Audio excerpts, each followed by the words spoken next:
दोन्ही राष्ट्रवादी एकत्र आल्यास सर्वात जास्त आनंद आपल्याला होईल अशी प्रतिक्रिया मंत्री हसन मुश्रीफ यांनी दिली आहे। वैद्यकीय शिक्षण मंत्रिपदाची सूत्र स्वीकारल्यानंतर ते बोलत होते। छगन भुजबळ सध्या परदेशात असून आम्ही समीर भुजबळ आणि पंकज भुजबळ यांच्या संपर्कात आहोत असं वक्तव्य राष्ट्रवादीचे नेते सुनील तटकरेंनी केले। तर भुजबळांचा मुद्दा लवकरच निकाली निघेल असंही तटकरे म्हणाले। महाविकास आघाडीमध्ये सर्व काही आलबेल नसून काँग्रेस आणि ठाकरेंना आगामी निवडणुका स्वबळावर लढावंसं वाटतंय असं वक्तव्य मंत्री उदय सामंतांनी केले। तर स्थानिक स्वराज्य संस्थांच्या निवडणुका महायुती एकत्र लढणार असल्याचंही सामंत म्हणाले। उपमुख्यमंत्री एकनाथ शिंदे यांनी दिल्ली दौऱ्यामध्ये पंतप्रधान नरेंद्र मोदी यांची भेट घेतली। यावेळी त्यांच्यासोबत त्यांचे पुत्र आणि खासदार श्रीकांत शिंदे हे सुद्धा होते। त्यानंतर एकनाथ शिंदे यांनी भाजपचे राष्ट्रीय अध्यक्ष जे.पी. नड्डा यांची भेट घेतली। उपमुख्यमंत्री एकनाथ शिंदे यांनी केंद्रीय गृहमंत्री अमित शहांची दिल्लीतील त्यांच्या निवासस्थानी भेट घेतली। या भेटीदरम्यान दोघांमध्ये विविध विषयांवर चर्चा करण्यात आली। यावेळी शिंदेंनी अमित शहांना शाल आणि शिवरायांची मूर्ती भेट दिली। पालकमंत्रीपदाबाबत मुख्यमंत्री निर्णय घेतील अशी प्रतिक्रिया मंत्री संजय शिरसाट यांनी दिली आहे। तसंच या अनेक जिल्ह्यांचा प्रश्न आहे, त्यामुळे याबाबत लवकरच निर्णय होईल अशी माहितीही शिरसाटाने दिली आहे। यवतमाळच्या पालकमंत्रीपदावरून महायुतीमध्ये रस्सीखेच सुरू झाली। यवतमाळच्या पालकमंत्रीपदावर संजय राठोड यांनी दावा केला। मंत्रिमंडळात आपल्याकडे जे खाते होते तेच कायम ठेवण्यात आले, त्यामुळे पालकमंत्रीपदही कायम राहील असा दावा संजय राठोड यांनी केला। रायगड पालकमंत्रीपदाबाबत भरत गोगावलेंनी इच्छा व्यक्त केली। आमच्या कार्यकर्त्यांना आणि पदाधिकाऱ्यांना मीच रायगडचा पालकमंत्री व्हावं असं वाटतं असं वक्तव्य भरत गोगावलेंनी केलं। अंबरनाथचे आमदार डॉक्टर बालाजी किनीकर यांच्या हत्येचा कट रचण्यात आल्याचं उघड झालंय। राजकीय जीवनात एखादा माणूस मोठा होत असेल तर अशा वृत्ती समोर येत असतात अशी भूमिका किनीकरांनी झी 24 तासशी बोलताना व्यक्त केली।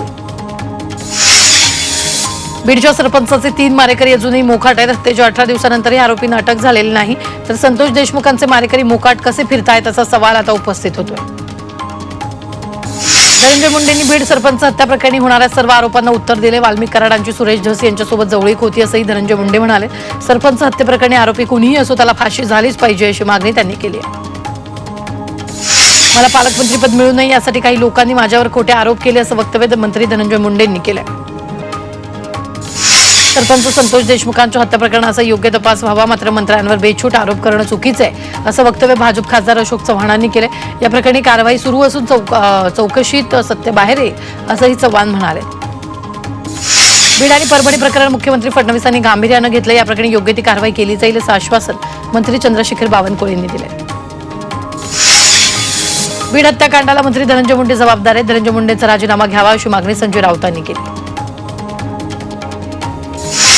संजय राऊतांच्या मनावर परिणाम झाला असून त्यांना मानसोपचाराची गरज आहे अशी खोचक टिप्पणी खासदार सुनील तटकरेंनी केली। धनंजय मुंडेंना मंत्रिमंडळात घेणारा अजित पवारांचा राजीनामा घ्या अशी मागणी संजय राऊतांनी केली होती, यावर ते बोलत होते। बीड आणि परभणीचा निषेध करण्यासाठी विरोधक 29 डिसेंबरला भव्य विरोध मोर्चा काढणार असल्याची माहिती संजय राऊतांनी दिली। तसंच उद्धव ठाकरे जानेवारीच्या पहिल्या आठवड्यात बीड आणि परभणीचा दौरा करणार असल्याचंही राऊतांनी सांगितलं। बीड आणि परभणी प्रकरणावर मुख्यमंत्री देवेंद्र फडणवीस यांचा राजीनामा घ्यावा अशी मागणी काँग्रेस नेत्या यशोमती ठाकूर यांनी केलेली आहे। विधानसभेत यश न मिळाल्यानं महाविकास आघाडी वेगवेगळे दावे करते अशी प्रतिक्रिया मंत्री संजय राठोडांनी विरोधकांच्या ईव्हीएम टीकेवर केली आहे। तर लोकसभेला मिळालेला जनतेचा निर्णय आम्ही स्वीकारला असून विरोधकांनीही विधानसभेचा निर्णय स्वीकारावा असं राठोड म्हणाले। मंत्री चंद्रकांत पाटील यांनी पदभार स्वीकारलाय। उच्च आणि तंत्र शिक्षण पदाची जबाबदारी चंद्रकांत पाटलांकडे। कामगार खातं मोठं आहे, आपण विभागनीय आढावा घेतल्याची माहिती मंत्री आकाश फुंडकर यांनी दिली। तसंच अनेक धोरणं आणि कायद्यातील सुधारणा बाकी असून आपण 100 दिवसाचा प्लॅन करत असल्याचंही फुंडकरांनी सांगितलंय। लाडक्या बहिणींना लवकरच 2100 रुपये सुरू होतील अशी माहिती आमदार अर्जुन खोतकर यांनी दिली। सर्व लाडक्या बहिणींना टप्प्याटप्प्यानं पैसे मिळतील असं सांगत महानगरपालिकेच्या निवडणुकीतही लाडकी बहीण योजना गेम चेंजर ठरणार असं खोतकर म्हणाले।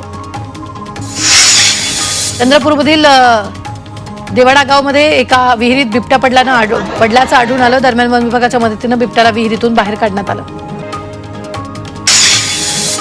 भिवंडीमध्ये शहरातील अनेक गटारांवरील चेंबर नादुरुस्त आहे, तर काही ठिकाणी चेंबरची चोरी झाली, त्यामुळे पुढील 15 दिवसात चेंबरची दुरुस्ती न झाल्यास अधिकाऱ्यांवर कारवाईची मागणी करण्यात आली। पुण्याच्या इंदापूरमध्ये बीड आणि परभणीतील घटनेचे पडसाद उमटले। इंदापूरमध्ये मराठा समाज आक्रमक झालाय। दोन्ही घटनांमधील आरोपींना तात्काळ अटक करून फाशीची शिक्षा देण्यात यावी यासह मंत्री धनंजय मुंडेंचा राजीनामा घ्यावा अशी मागणी मराठा समाजानं केली आहे। इंदापूरमधील ऊस उत्पादक शेतकरी पहिल्या हप्त्याच्या प्रतीक्षेत आहेत। अनेक कारखान्यांनी ऊस गाळप करूनही पहिला हप्ता दिला नाही। दीड महिना उलटूनही ऊस दराची कोंडी न फुटल्यानं ऊस उत्पादक शेतकरी चिंताग्रस्त आहे. पंजाबराव देशमुखांच्या 126व्या जयंतीनिमित्त अकोल्यातील कृषी विद्यापीठाच्या क्रीडांगणावर कृषी प्रदर्शनाचं आयोजन करण्यात आलं. 27 डिसेंबर ते 29 डिसेंबर या कालावधीत राज्यस्तरीय कृषी प्रदर्शन, कृषी महोत्सव आणि चर्चा सत्राचं आयोजन करण्यात आलं. वर्ध्याच्या नवीन जिल्हाधिकारी म्हणून वनमथी सी या रुजू झालेल्या आहेत. यावेळी वनमथी यांचं जिल्हाधिकारी कार्यालयात स्वागत करण्यात आलं. नाशिक मनपा आयुक्तपदी मनीषा खत्रींची नेमणूक करण्यात आली. 24 तासापूर्वी राहुल कर्डिलेची नेमणूक झाली होती, तर 24 तासात महापालिका आयुक्ताच्या आदेशामध्ये बदल करण्यात आला. नववर्षाच्या स्वागतासाठी पश्चिम आणि मध्य रेल्वेकडून अतिरिक्त लोकल धावणार आहेत. नववर्षाच्या पूर्वसंध्येला मुंबईत 12 अतिरिक्त लोकल धावणार आहेत. 31 डिसेंबरच्या रात्रीपासून ते 1 जानेवारी पहाटेपर्यंत अतिरिक्त लोकल असणार आहेत. साताऱ्याच्या कामेरी येथील जवान शुभम घाटगे यांना जम्मू काश्मीरच्या पूंछ इथं अपघातात वीरमरण आलं होतं. घाटगेंच्या पार्थिवावर शासकीय इतमामात अंत्यसंस्कार करण्यात आले. यावेळी संपूर्ण गाव शोक सागरात बुडालेलं होतं. करीना थापाला राष्ट्रपती द्रौपदी मुर्मू यांच्या हस्ते प्रधानमंत्री राष्ट्रीय बाल पुरस्कार प्रदान करण्यात आला. करीना थापा हिनं आपले प्राण पणाला लावून आग लागलेल्या अपार्टमेंटमधील 70 कुटुंबांचं रक्षण केलं. कल्याणमधील पीडित अल्पवयीन मुलीवर अखेर अंत्यविधी करण्यात आलाय. नराधम आरोपी विशाल गवळी याला फाशी होतो नाही तोपर्यंत अंत्यविधी करू दिलं जाणार नाही असा आक्रमक पवित्रा पीडितेच्या नातेवाईकांनी घेतला होता. मात्र पोलिसांच्या आश्वासनानंतर पीडितेवर अंत्यसंस्कार करण्यात आले. कल्याणमधील घटना संतापजनक असून माणुसकीला काळिमा फासणारी अशी प्रतिक्रिया भाजप नेते चित्रा वाघ यांनी दिली आहे. तर अल्पवयीन मुलीवर अत्याचार करून तिची हत्या करणाऱ्या नराधमाला फाशी झालीच पाहिजे असंही वाघ यांनी म्हटलंय.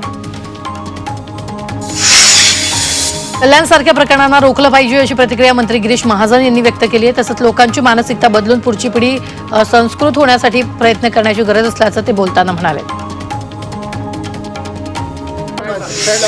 वर्ध्यामध्ये इंस्टाग्रामवर मैत्री करणं हा एका महिलेला चांगलंच महागात पडले. महिलेला विदेशी गिफ्ट पाठवून ते कस्टम विभागानं पकडल्याचं सांगत आरोपीनं 28 लाख रुपये उकळलेत. या प्रकरणी महिलेनं सायबर पोलिसात तक्रार दिली आहे.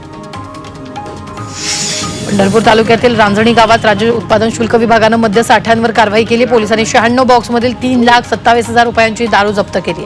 यामध्ये मद्यसाठा बाळगणाऱ्या प्रदीप अवताडे विरोधात गुन्हा दाखल झालाय.